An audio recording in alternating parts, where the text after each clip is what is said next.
welcome back to the Anime Iceberg. I'm Megan. And I'm Meg. And we're talking about Dr. Stone, episode 60, Science Journey. Yes, this is season 4, episode 2. And summary for this episode. Maintaining morale will be critical on the long journey to the Americas. Knowing where on the ocean you are is pretty important, too. The crew of the Perseus discuss. Alright, this is manga chapter 145, Bar Francois, 146, Bar Francois Bitters, and 147, Science Journey. And before we begin, we have some more listener comments because we've been getting some on YouTube. We got a new listener.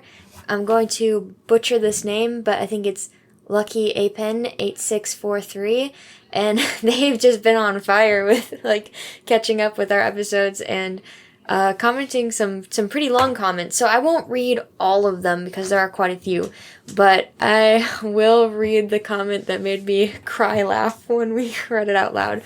But they commented on Dr. Stone episode 4, Fire the Smoke Signal. They said, Tsukasa is a beast, and Senku actually reacting to his friends is 10 out of 10 best cinema. Yuzuriha is awesome in every episode she's in, or every chapter. Though Senku is smarter, Yuzuriha and Taiju are better with strength and creation. It's a holy trinity in my opinion. Also, the fake-out death of Senku almost made me cry. He said, Megan has a verbal and emotional death note. If thou gaineth affection of thine fiction, thou shalt be condemned to death. At this point, Yuzuriha's hair ornaments are made of hopes and dreams. We all simp for Lloyd. He is finest gentleman. I must have mentioned Spy Family in that one. yeah, I must talk about that. Yeah, no, that's funny. The Death Note thing is funny because I always say you're like you're the ideal reader or slash watcher of things because you fall for the characters that are meant to draw you in. Yep. And then they kill them. And then it's like the most emotional impact. So you're just I'd be the first one to go in a show. probably because you're the I don't know. You're so naive. Just say cinnamon roll. Yeah, you're the cinnamon roll character. I'm not. You're the one who's affected by the cinnamon roll's death, who's the main character, and I'm like the plot device you need to encourage you to move forward in the story. Okay. And then I go on a killing spree. Yeah. But anyway. Yeah. Thank you for the comments. We really enjoyed reading those. And we will read more as well. Okay. Let's get into the episode. So they are still at Bar Francois. Actually, we first get a little flashback to them making beer before their departure. Yeah, they just kind of show the process and that they were thinking ahead, basically. Yep. And there was a really funny line in the manga. I'm almost sad it wasn't in the anime, but Ginro says, "We'll never finish this cruise without booze. Having liquor will make the trip seem quicker." I like it. And maybe that's true. Yeah. I feel like, actually, if you're enjoying yourself, things do tend to go faster. Yeah. I would say that having booze is practical in the sense that alcohol keeps, and it's you can't... water is fine, but obviously they're surrounded by salt water, so it might just be easier to have, wine or beer on hand. My only concern would be, the crewmates getting inebriated or whatever. And... Yeah, but then they had, sober people. Designated... Yeah. Designated drivers, designated, captains, designated boaters. Yeah, yep. Yeah, and, that's what people used to do in, I don't know, maybe it was medieval times. They used to, drink... wine instead of water because... Yeah. Well, there's all the drinking songs are old sailor songs. Yeah, so. yeah. Okay. And then, so, we just said, not everybody's drinking. And so Francois makes special drinks for some people. So, and of course, they need some extra ingredients to do this. And Senku makes everything, and then Chrome and Kaseki? every time I almost say Kiseki. Kaseki. They're watching. I appreciate that because they're like constantly like taking in Senku's knowledge, which is very important because then they can do things on their own.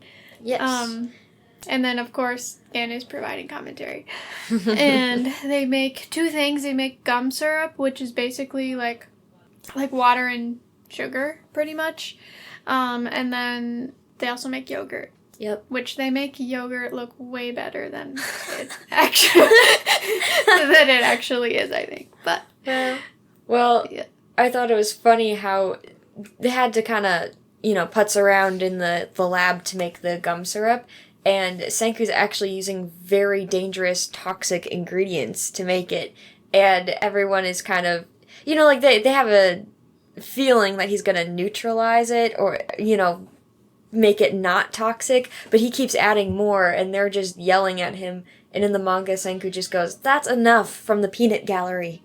But he does neutralize them. It's all about balancing the pHs and whatnot, and then it's safe to eat. And Chrome is the first one to stick it in his mouth. Yep, of course he is. Yeah, and they use those ingredients to make Suika's drink, which is it's super cute. It's just like lactic drink is what they call it, plus apple juice and then a watermelon rind, which Francois has like made into a mini Suika helmet. It was such a little kid drink. It was so cute. Yeah.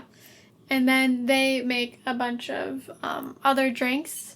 They make one for Tsukasa, which is just grenadine and tonic. And something that's kind of cool is like under the like black light, it the color changes, and if you look, Tsukasa's tie also changes colors. Cool. And that is not my observation.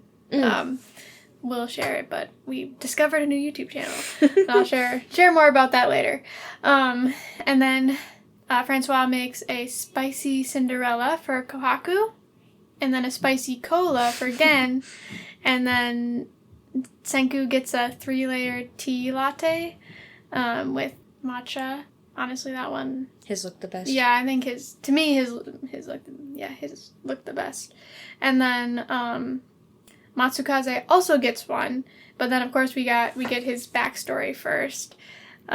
We see, because, Ginro looks exactly like his master, but he's a super slimy person. His master was so honorable. Yeah, we see how honorable he is. Like he is very horrified by the devices, and we see him actually like question the purpose of the devices, because like if the purpose was just to turn everyone to stone, they only needed one for that. Right. But instead, whoever it was dropped a whole ton of them onto the island and like caused chaos. Yeah, just almost to see what humans would do with them.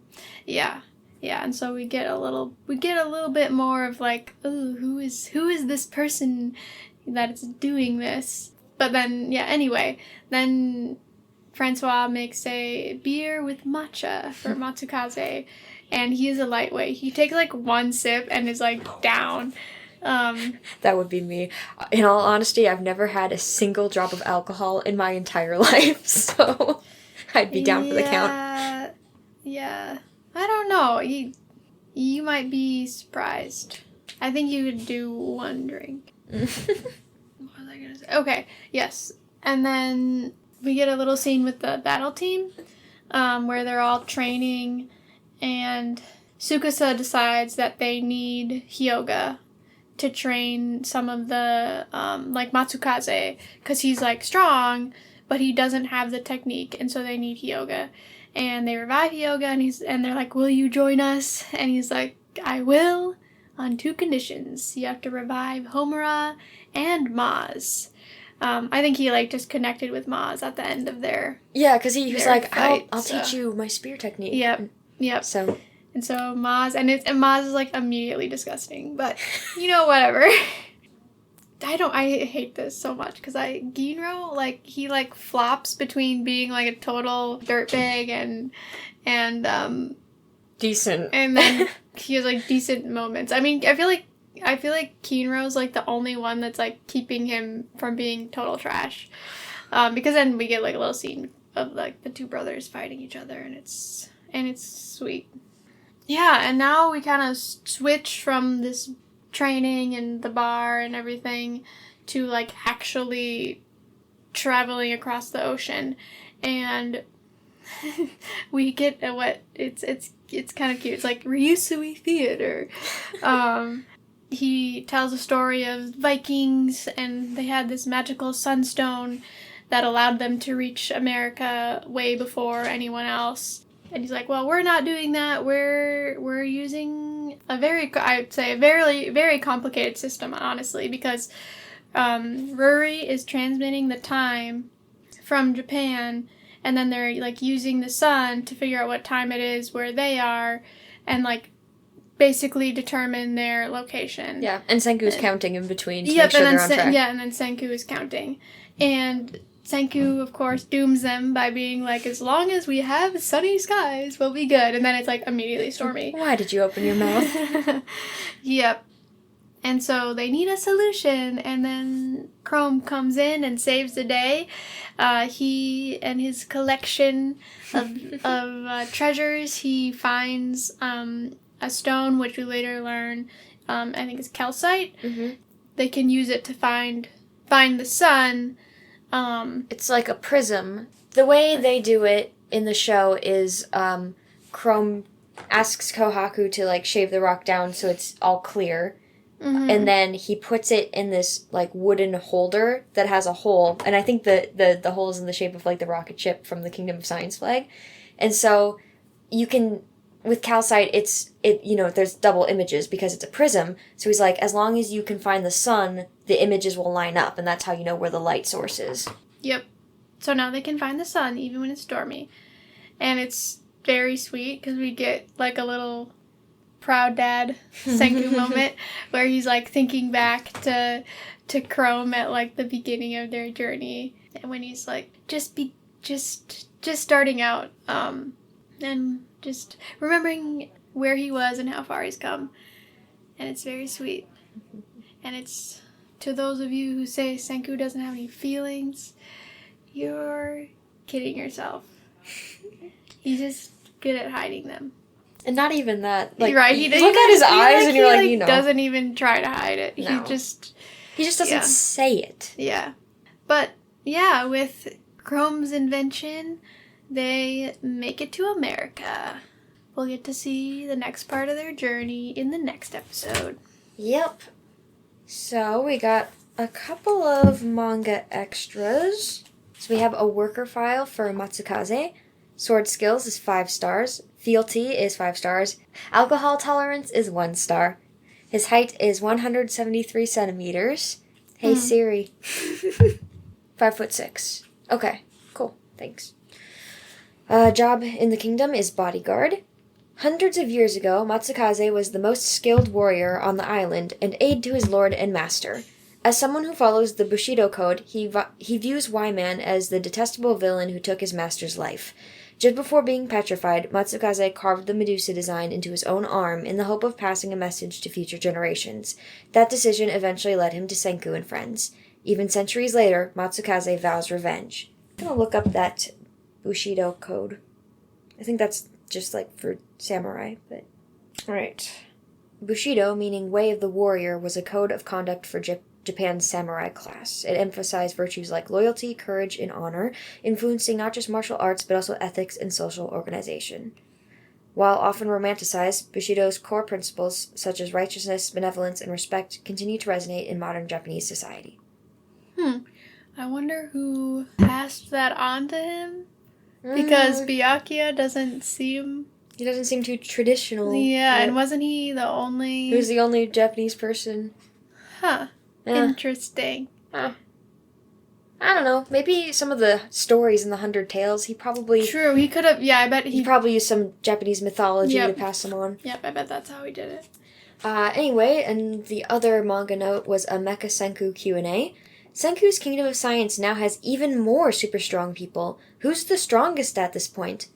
Kohaku says, we get this question a lot, but the answer can vary a lot depending on the battlefield. Here's some blunt battle ability analysis from me. Keep those stats in mind going forward. So, there's different characters and different classifications of power. So, destructive power, martial arts, agility, and range.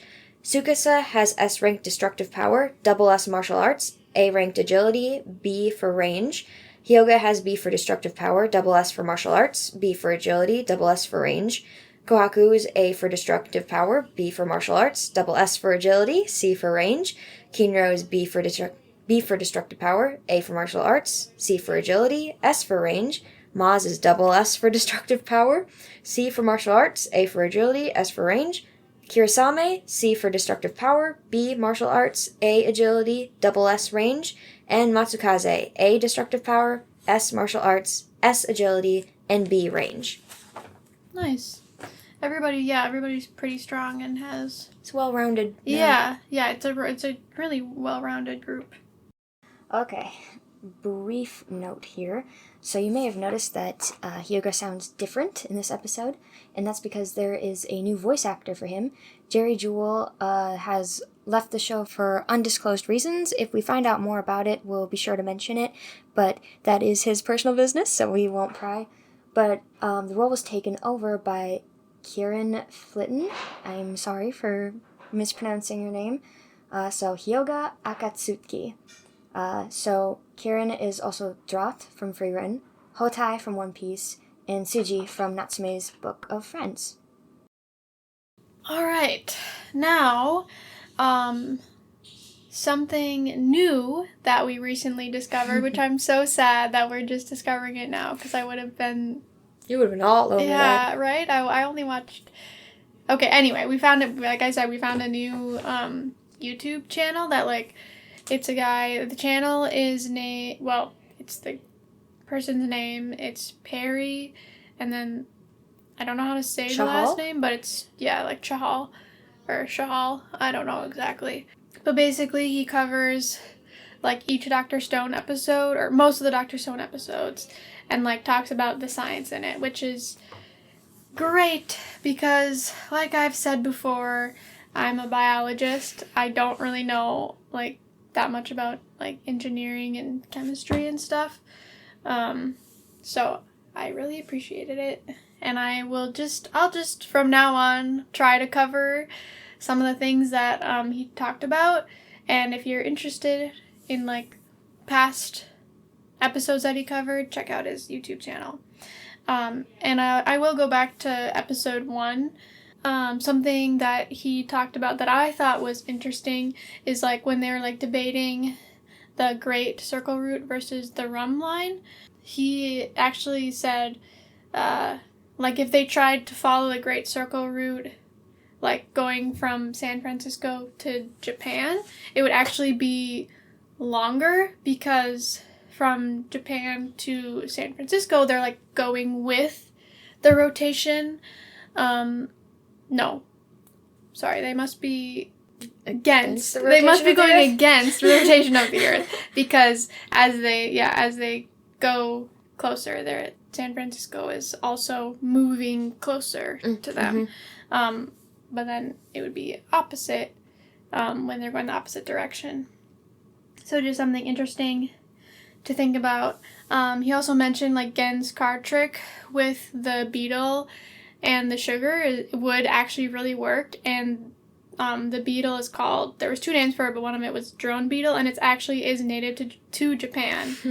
And its antennae detects sugar. Again, you're introducing a foreign species to the Americas. What are you doing? It's true. Hopefully he only brought one. So just squish it before they... So then it, like, couldn't, cause, so then it wouldn't be a Sorry, problem. little man, have to protect the ecosystem. Squish. Mm-hmm. Yeah. That'd be kind of funny if we, like, kept it as a pet. It could actually be useful later, though. Oh, yeah. But anyway, so for episode 2, some things that he mentioned was, like, the beer is, like, the way they made it is, like, basically the same as like we do now, except that like the different equipment that we have is like fancier, basically, and it's like we do it in a more controlled environment. One thing that he noted that the taste is probably pretty different because they like ferment it or let it sit in the wooden barrels, and usually today we usually use aluminum or glass, so it tastes more like bourbon beer, which I thought was interesting.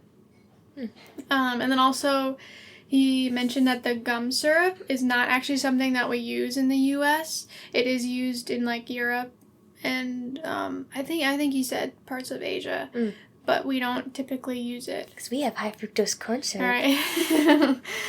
And then with Sukusa's drink, like when it changed color, like the fruit changed color under blacklight, that actually is legit. When plants go through like photosynthesis, part of that process is like chlorophyll.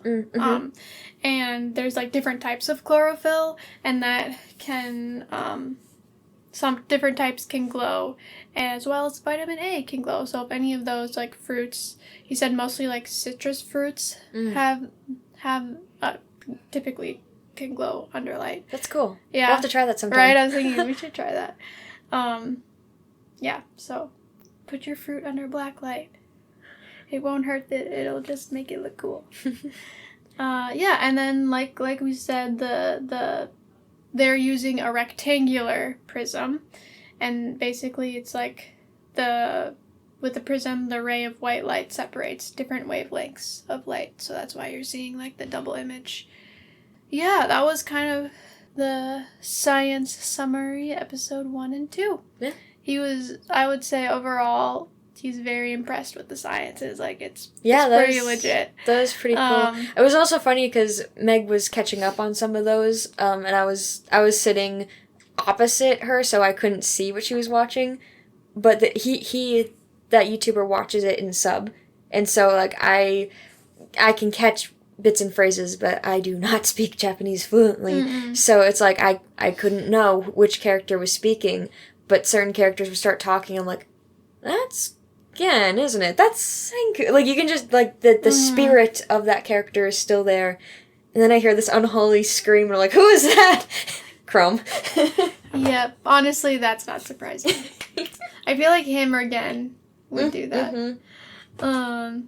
Yeah, so I'm excited to watch more. Honestly, I was really happy when I found that channel. I was like, yay, I get to learn. But we don't have too much more to share except for we finished Apothecary Diaries season 2, so look out for a long bonus episode. Probably, because we really liked it. Yeah. You finished Real Life. Oh yeah, I finished Real Life. If you haven't watched it, it's basically like this, I think he's 27-year-old guy. He's kind of doesn't have a job, down on his luck. Yeah, and there's this program where you can like take a pill that makes you look like you're in high school again. Your body is like the same, but you look younger. Yeah. And then you basically can like relive high school and like try to get a like second chance at life. Yeah, it was. I enjoyed it. It's very much like slice of life, learning high schoolers learning life lessons, because he's kind of like helping them through. Yeah, it gives them good perspective, because he's like, when you're an adult and you experience times of hardship or like feel like you're stuck in a rut, sometimes it's refreshing to hang out with younger people, because then you're like, oh wow, their worries and cares, I remember feeling the same way, but trust me, it all works out. And then you kind of like turn that back on yourself and you're like, it will all work out. I'm sure somebody older than me would say that to me now. Yep, exactly. I liked it. There's also a bit of a romance, like age-appropriate romance, yes. Which I really liked as well. And because there's kind of, I won't spoil it, but there's other stories going on. Yeah, there's and a lot of side characters. And I appreciate everybody in the show has a different perspective and different life experience that I don't know, you can find yourself in any character in that show, which I really like. Yep. So check it out if you're interested. One warning, though, I think they lost funding for it. Yes. It's still a good show, and I don't know. So I don't think it's based on a manga, but I'd have to look it up. The thing is, getting to the last 3 or 4 episodes of the series... I think it is based on a manga, because I looked it up. Okay. And they were like... what I was seeing is that there's more in the manga. Oh, yeah, well, I'll have to read it then. Yeah. But, the last handful of episodes, they had to skimp out on animating background characters. And they could have done this in an artistic, stylistic way, where people start to fade out, and it's like, oh, because he's about to, end the real-life program, so he's only going to focus on the people he knows in school. But no, it's just, blocked out. Blue for boys, pink for girls. It's so bad. And it's it's so distracting. Yeah, it is, because it's one episode, they go to a fireworks show, and everybody is, I mean, yeah, I didn't notice it so much, but you said, some people look janky, but,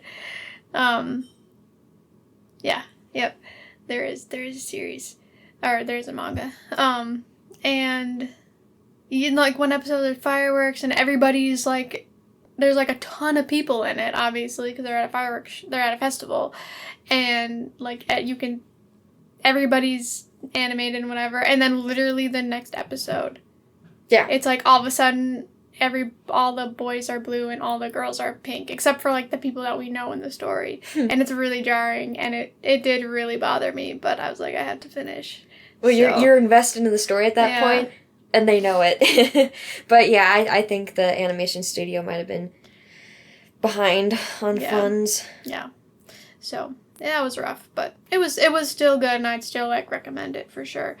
And also make sure you watch at least the last episode. Oh, watch the whole thing. All the way through. Watch beyond the end credits. Otherwise, you'll be really mad. All right. Yeah, that's all we've got for this episode. Yeah. Oh, and did you say we started watching Lazarus? Oh, shoot, yeah.